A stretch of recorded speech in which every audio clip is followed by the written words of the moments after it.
చేరువలు మనిషున్న క్షణంలో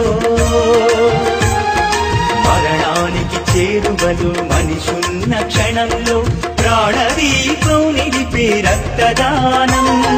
రక్తదానం అంటే ప్రాణదానం నిజాయితీ రుజువర్తనే ప్రతిదాతకు ప్రధానం రక్తం ఇచ్చిన దాత శక్తిహీనుడవుతాడని భయపడొద్దు అది ఒట్టి అనుమానం రక్తం ఇచ్చిన దాత శక్తిహీనుడవుతాడని భయపడొద్దు అది ఒట్టి అనుమానం ఒక్కరి రక్తం పదుగురి ప్రాణాలను రక్షించును మనిషిని కలిపే మానవత